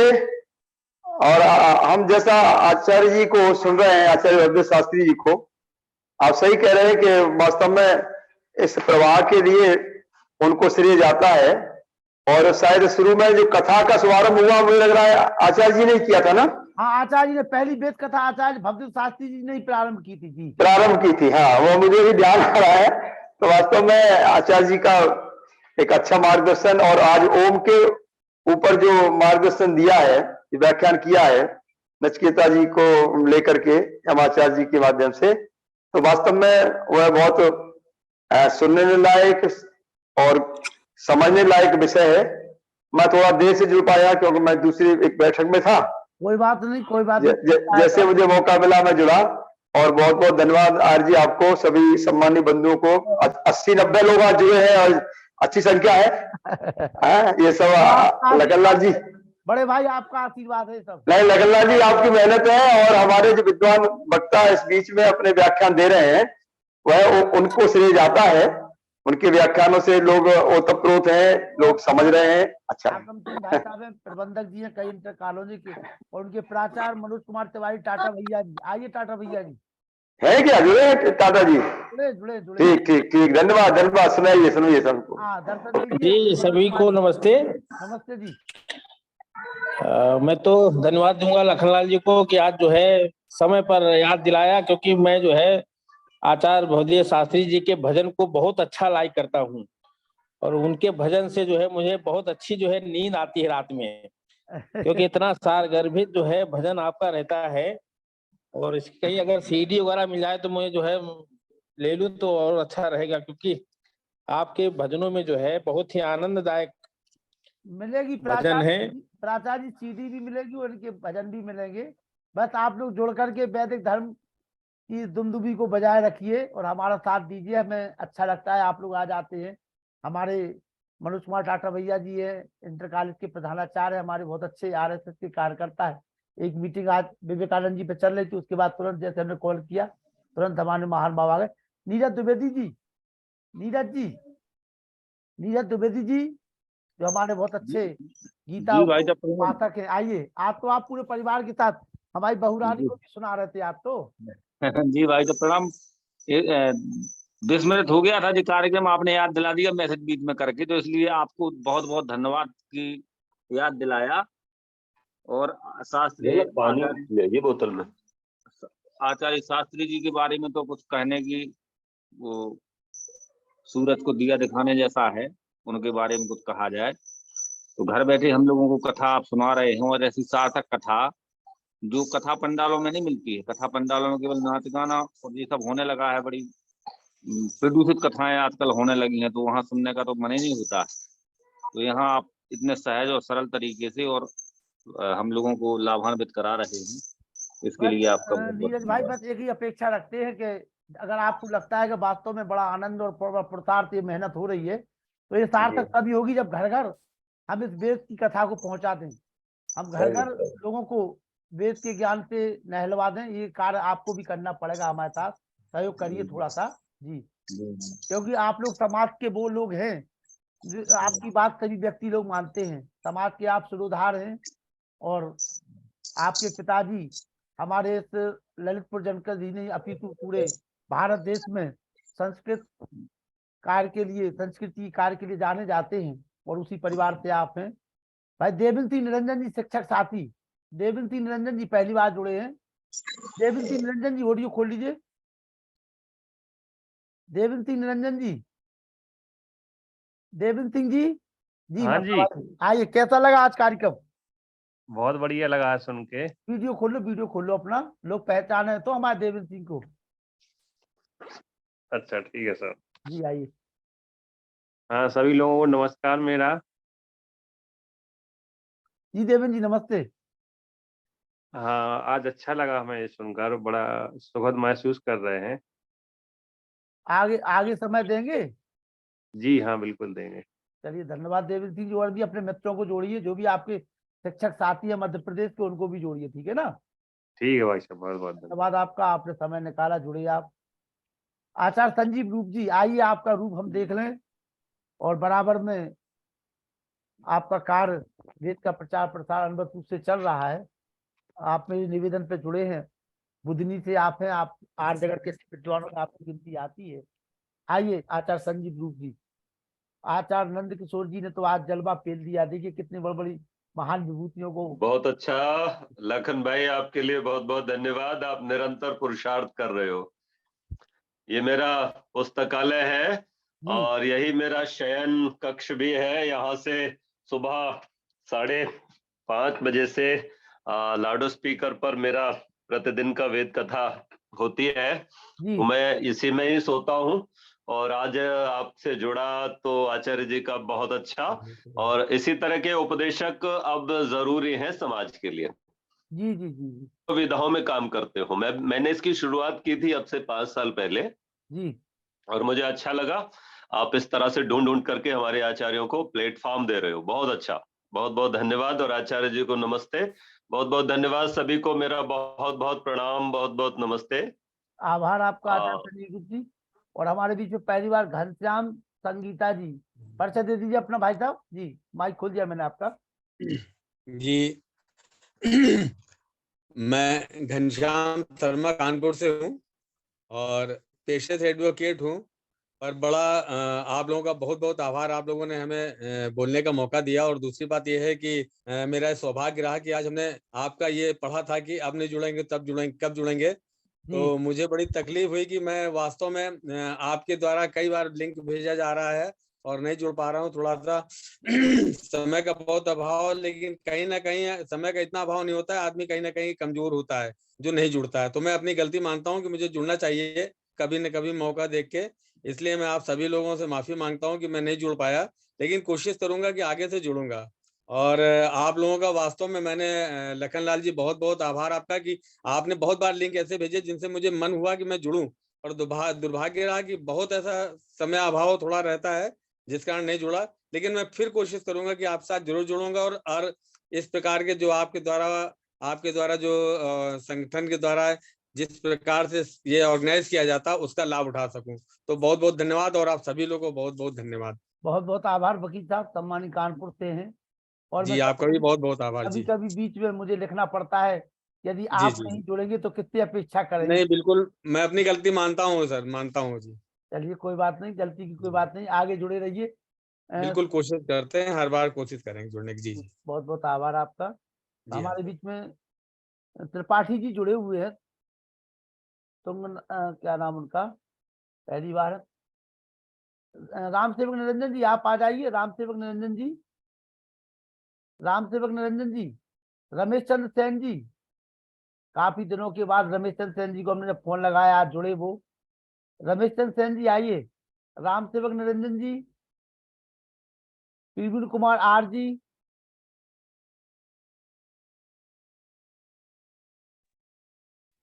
चलिए। ओम नमस्ते जी। हाँ नमस्ते, आइए प्रवीण जी, आइए, स्वागत। जी आज भवदेव जी गुरु जी ने निम्बाड़ा आर्य समाज का एक व्हाट्सएप ग्रुप था, उसमें एक लिंक भेजा था, तो ऑफिस से जस्ट मैं आया था और मुझे सौभाग्य मिला नचिकेता जी की और चर्चा का और ओम के ऊपर विषय में सुनने का, और बहुत अच्छा लगा। भजन भी गुरु जी के बहुत अच्छे लगते हैं। और आर्य विदल से मैं जुड़ा हूँ, वर्तमान में नीमच के अंदर सर्विस करता हूँ नगर पालिका में, और जोधपुर से बिलोंग करता हूँ। और इस प्रकार आपने जो लिंक भेजा और इससे जुड़ा हुआ, और शाम का घर में ही सत्संग का माहौल बन गया, तो इसके लिए मैं बहुत बहुत धन्यवाद देना चाहता हूँ आयोजकों का और गुरु जी का। प्रवीण कुमार जी, इसी प्रकार से जुड़े रहिए, जिस प्रकार से आप नगर पालिका में स्वच्छता प्रदान कर रहे हैं, उसी प्रकार से समाज में भी वेद की गंगा बहाओगे तो पूरा वातावरण हमारा स्वच्छ हो जाएगा। और जो मोदी जी का संकल्प है कि हमें अपने भारत को विश्व गुरु बनाना है, तभी हम इस भारत को विश्व गुरु बना पाएंगे जब चारों ओर ज्ञान का प्रकाश हो, वेद का प्रकाश हो, सत्य का प्रकाश हो। बहुत बहुत आभार। और मैं निवेदन करने लगा हूँ, ईस आरजी भारत स्वाभिमान जो 24 घंटे कार्य कर रहे हैं, ईस आरजी राज्य प्रभारी भारत स्वाभिमान, आइए। और बड़े भाई साहब देवेंद्र सिंह आरजी तुरंत तैयार रहे। इसके बाद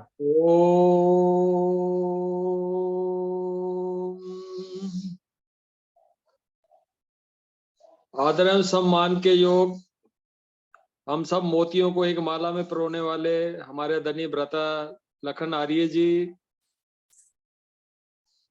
जो दूरस्थ विद्वानों को हमारे बिल्कुल नजदीक ला देते हैं, हमारे कमरे में ला देते हैं।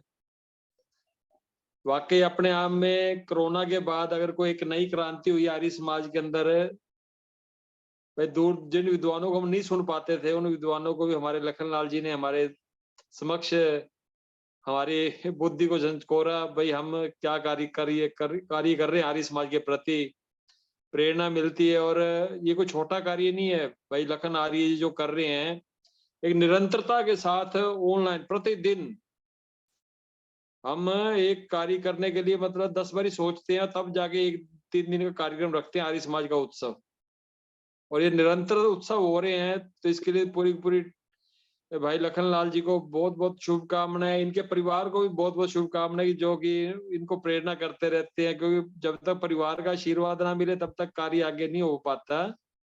और मैं भी कई दिन से व्यस्त था, तो मैं भी इस बैठक में जुड़ने कई दिनों के बाद आज जुड़ा हूँ, कोई राष्ट्रीय कार्यकारिणी की हमारी बैठक। जी आपके हम कार्य देखते रहते हैं, आप राष्ट्र निर्माण का कार्य कर रहे हैं, पूरा हरियाणा आप देखते रहते हैं। और तो बस अभी राष्ट्रीय कार्यकारिणी की बैठक थी, परम पूज्य स्वामी जी महाराज जी ने हरिद्वार बुलाया हुआ था। बिल्कुल मैं देख रहा था आपको मीटिंग में, बराबर में देखा। गगन पांडे जी हमारे कल ध्वज पांडे भी बस्ती से गए हुए थे जी। अच्छा अच्छा अच्छा अच्छा। आइए देवेंद्र आर जी। तो आगे आगे भ्राता जी, अभी हमने हरियाणा में ऑनलाइन आपसे ही प्रेरणा लेके एक ऑनलाइन योग प्रशिक्षण शिविर रखा है जी जो जी 14 तारीख को प्रारंभ होएगा। उसके जी फॉर्म का लिंक वगैरह मैंने अभी व्हाट्सएप आपकी ग्रुप में भी डाला है और आपको व्यक्तिगत भी डाला है। जी जी तो आप सभी को प्रेषित कर दें। तो घर भेजूंगा बैठे बैठे भेजूंगा, हम मतलब सभी को योग की भेजूंगा। बारीकियां, अष्टांग योग के बारे में अच्छी तरह जान पाएंगे और एक बिल्कुल बिल्कुल, अच्छे निरोगी भारत की ओर हम मैं आगे डाल बढ़ दूंगा पाएंगे। इसी सभी को डाल दूंगा। और हमारे बीच ठीक। में जो सुप्रसिद्ध इतिहासकार है हमारे doctor Rakesh Kumar R G, उनके बड़े भाई हैं देवेंद्र सिंह आर जी, आइए उनकी भी शुभकामनाएं ले लेते हैं। आइए। भाई साहब, सभी साथी विद्वानों को मेरा हृदय की अंतर गहराइयों से सादर प्रणाम। नमस्ते जी। और भाई साहब, आप जो इस कार्यक्रम को चलाते हैं, प्रचार प्रसार करते हैं आर्य समाज का, वेदों का, इसके लिए आपका बहुत बहुत साधुवाद। लखनलाल जी, वास्तव में जो आर्य रत्न हैं आप, जो अभी भवदेव आचार्य जी को मैं सुन रहा था, मान्यवर को, उनके सुनने के पश्चात मुझे ऐसा लग रहा था कि जैसे वो अथर्ववेद में जो एक मंत्र आता है, पश्य दैवश्य काव्यम, और उसी को उन्होंने आज यथार्थ रूप में हमारे सामने प्रस्तुत किया।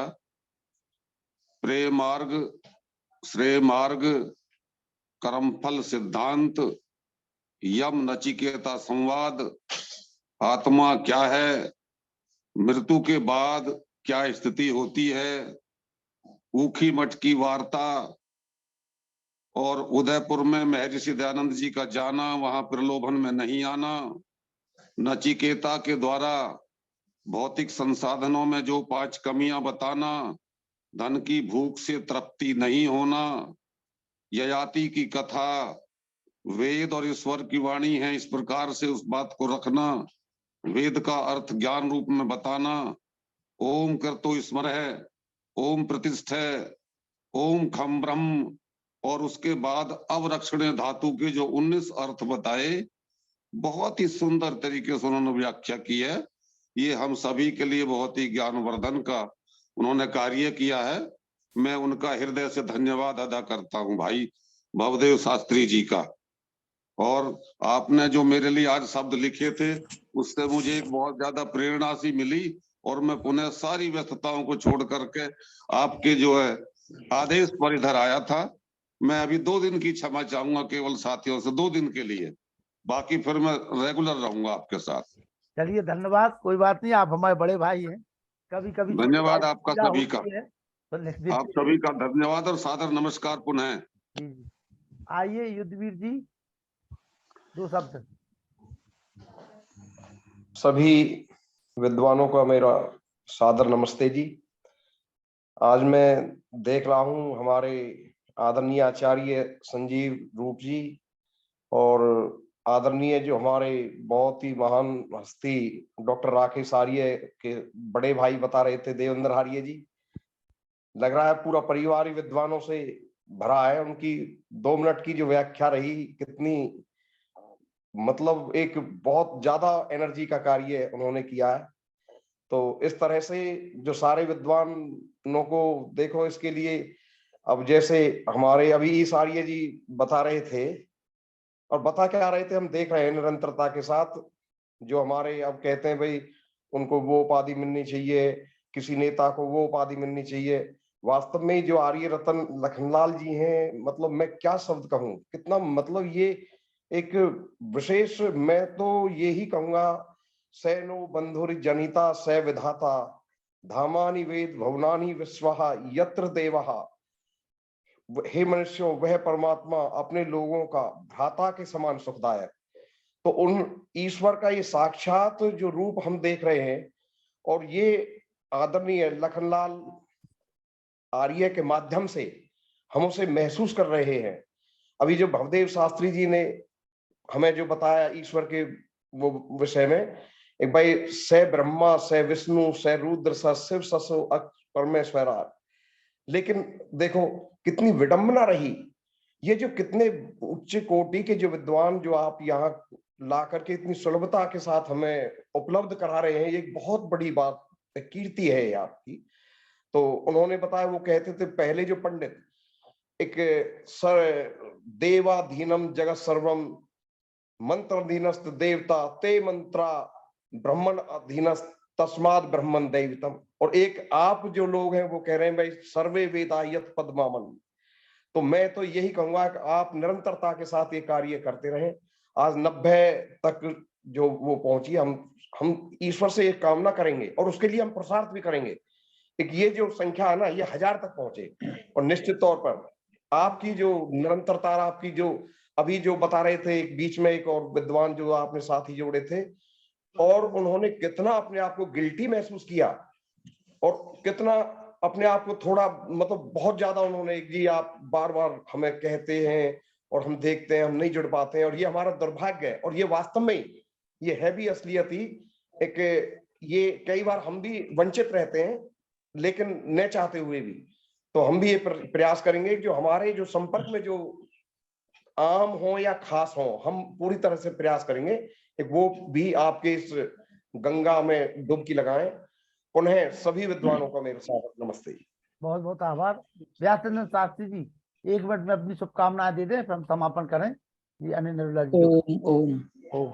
सर्वे वेदाः यत्पदं आमनन्ति तपांसि सर्वाणि च यद्वदन्ति यदिच्छन्तो ब्रह्मचर्यं चरन्ति तत्ते पदं संग्रहेण ब्रवीमि ओम इति एतत्। सम्माननीय आर्यों के महाकुंभ के संचालक मित्र रत्न श्री लखनलाल जी आर्य और आज के मुख्य वक्ता उपनिषद के कथाकार आदरणीय आचार्य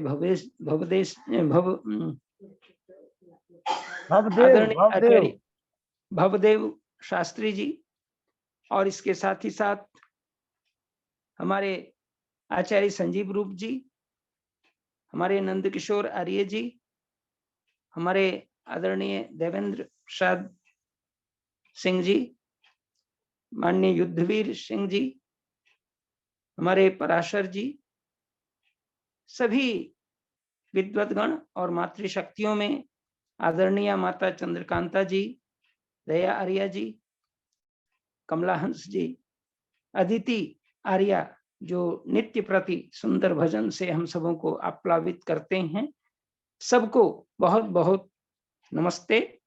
और साथ ही साथ कठोपनिषद की जो चर्चा हो रही है, विशेष रूप से आज कठोपनिषद विषय को लेकर के ही चर्चा हुई।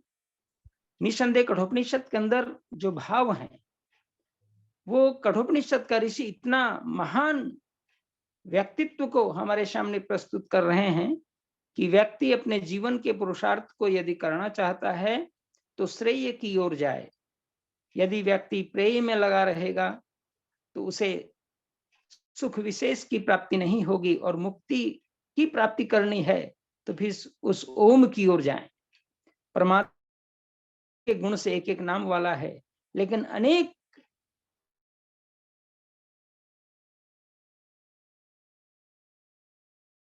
आइए वेद प्रकाश शर्मा जी जाते हैं, इसलिए ओम की साथ व्याख्यान हुआ है। बहुत बहुत धन्यवाद। चलिए बहुत बहुत आभार। और अनिल नरूला जी की आवाज सुनने केवल बस 2 शब्द, फिर हम समापन करें।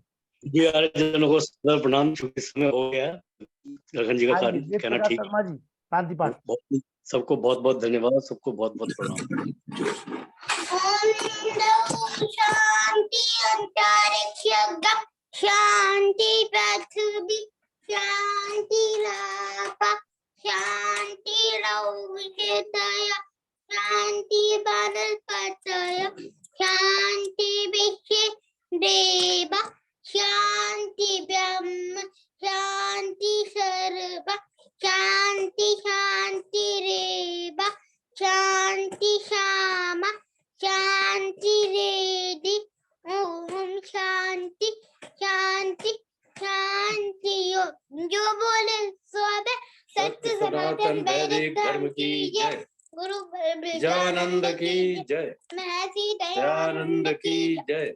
मर्यादा श्री रामचंद्र की जय। योगेश्वर कृष्णचंद्र की जय। पंडित मेघराम की जय। स्वामी आत्मानंद की जय, स्वामी आत्मानंद की जय, भारत माता की जय, गौ माता की रक्षा हो, पालन हो, आर्य समाज अमर रहे, ज्योति जलती रहे, उनका झंडा ऊंचा रहे, हारियों के महाकुंभ की जय।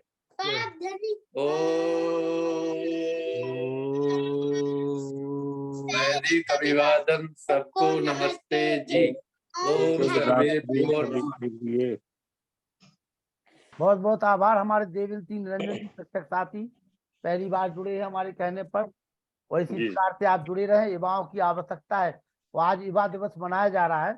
और मैं आप लोगों को बता दूं कि विवेकानंद जी के कई वर्ष पूर्व स्वामी महर्षि दयानंद सरस्वती का नाम अमेरिका की जो मैगजीन थी उसमें छप चुका था, और पूरा विश्व उस समय महर्षि दयानंद की हुंकार से, महर्षि दयानंद की ललकार से थर थर कांप रहा था, और ये राज ही रहा।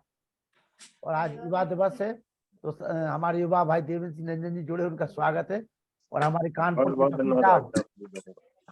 से बकीर साहब अपने बेटे को सामने लाइए जरा, नमस्ते करे वो बेटा सभी से। नमस्ते करो। नमस्ते। क्या नाम है बेटा आपका? अंकल लक्ष्य शर्मा। हाँ लक्ष्य शर्मा, तो आपको अपना लक्ष्य भेजना है और लक्ष्य को प्राप्त करना है। हम सभी का आशीर्वाद आपके साथ है। हाँ अंकल, मेहनत करोगे ना, और परमात्मा का मुख्य नाम ओम का ध्यान करना है, करोगे?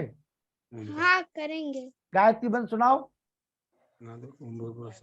ओम भूर्भुवः स्वः तत्सवितुर्वरेण्यं भर्गो देवस्य धीमहि धियो यो न प्रचोदयात्। अभी आपने छोटे से भैया को देखा, बहुत मंत्र बोलता है वो अपने दादाजी के साथ, बहुत मंत्र। और रात को देखो 9:45 बजने वाले, लेकिन सोता नहीं है वो जब तक कार्यक्रम का समापन ना कर दे। वो हमारा आइकॉन है इस कार्यक्रम का। मैं वाला भी बोलता हूँ।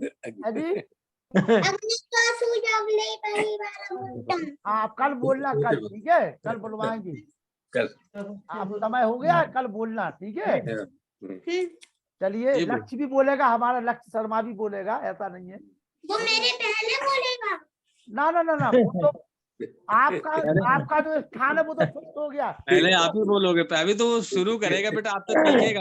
हाँ वो सीखेगा, अभी वो आपको सीखेगा। वो कल बोलेगा, शुरुआत में बोलेगा, आप आखिरी में बोलोगे। आपका सकते, आपका स्थान कोई नहीं ले सकता। लक्ष्य तो पहले ही बोलेगा, समापन तो यही करेंगे। हाँ समापन तो यही करेंगे। ठीक से ठीक। साहब आप भी अपने पोते को लाइए, वो भी गायत्री मंत्र बोले। धनीराम सिमरिया, धनीराम पटेल जी भाई खोल लो, अकेले मुस्कुराने से काम थोड़ी चलेगा भाई। बकीर साहब जी सर। नहीं धनीराम माइक खुला हुआ है, माइक मेरा खुला हुआ है। नहीं आपसे बात नहीं कर रहा, हमारे एक बकीर साहब है धनीराम जी। अच्छा अच्छा हाँ चलिए कोई बात नहीं, ठीक है। अच्छा शुभ रात्रि। कल मुलाकात होती है आप सभी से, और ज्यादा से ज्यादा लोगों को जोड़ने का प्रयास करिए, ताकि हम सभी लोग मिलकर के पुनः सर्वंतो विश्वमार्यम का नारा संपूर्ण विश्व में गुंजायमान कर सके, इस आशा और विश्वास के साथ। ओम शब्द सभी को। सम्मान्य हाकम सिंह जी बाबूजी, देखिए जैसे हम फोन करते हैं वो तुरंत समझ जाते हैं कि लखनलाल जी का फोन क्यों आ रहा है। ऐसे हमें श्रोतिबिंद चाहिए। अच्छा लगता है बड़े भाई, आप आ जाते हैं तो अब दिल खुश हो जाता हमारा। धन्यवाद जी, हमारा दिल गार्डन हो जाता है आपको देख के। धन्यवाद। ये बहुत बहुत आभार जी। नमस्ते नमस्ते नमस्ते सभी को। और कल माता सुमन शर्मा जी का भजन भी होगा कार्यक्रम की शुरुआत में। ठीक बोल दीजिए। हाँ बिल्कुल बोल दीजिए। दादी ने पहले से ही लिख लिया है। लिख लिया दादी ने पहले से, चलो ठीक है, कल हो जाएगा दादी का भजन। वो पहले से ही तैयारी करके रखती है। हाँ बिल्कुल बिल्कुल रखती है, बिल्कुल। अब तो मन हो रहा है हमारा फिर से बरेली आने का। आइए। चलिए ठीक है डॉक्टर, नमस्ते सभी को। नमस्ते। नमस्ते नमस्ते नमस्ते।